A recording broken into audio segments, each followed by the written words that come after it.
भगवान विष्णु के प्रथम अवतार को मत्स्य अवतार के रूप में जाना जाता है। पौराणिक कथाओं के अनुसार जब सृष्टि पर महाप्रलय का संकट आया तब धर्म और ज्ञान की रक्षा के लिए भगवान ने मछली का रूप धारण किया था। यहाँ मत्स्य अवतार से जुड़ी मुख्य बातें विस्तार से दी गई हैं। 1. मत्स्य अवतार की कथा। सत्यव्रत नाम के एक परम प्रतापी और धर्मनिष्ठ राजा, जिन्हें बाद में विवस्वान मनु कहा, अर्पण कर रहे थे, तभी उनकी अंजलि में एक छोटी सी मछली आ गई। मछली की रक्षा। मछली ने राजा से अपनी रक्षा की प्रार्थना की।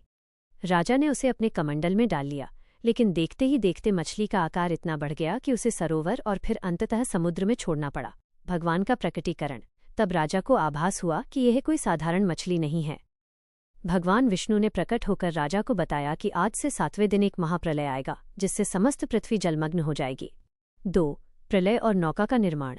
भगवान ने मनु को एक विशाल नौका बनाने का निर्देश दिया और कहा कि उसमें समस्त औषधियों के बीज, सप्तर्षियों और उनके परिवारों को, सभी पशु पक्षियों के जोड़ों को सुरक्षित रखें।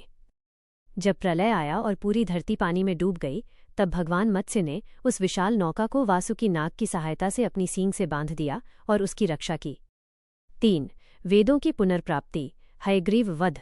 मत्स्य अवतार का एक मुख्य उद्देश्य वेदों की रक्षा करना भी था। कथा के अनुसार जब ब्रह्मा जी निद्रा में थे, तब हयग्रीव नामक असुर ने वेदों को चुराकर समुद्र की गहराइयों में छिपा दिया था। भगवान मत्स्य ने उस असुर का वध किया और वेदों को पुनः प्राप्त कर ब्रह्मा जी को सौंपा, ताकि नई सृष्टि में ज्ञान का प्रसार हो सके। 4. प्रतीक और महत्व। मत्स्य अवतार हमें कई महत्वपूर्ण संदेश देता है। विकास का प्रतीक। विष्णु के 10 अवतारों, दशावतार में मत्स्य पहला है, जो जीव के जल से क्रमिक विकास, इवोल्यूशन को भी दर्शाता है। संरक्षण। यह अवतार सिखाता है कि कठिन समय या विनाश की स्थिति में भी बीज, ज्ञान और जीवन की मूल इकाई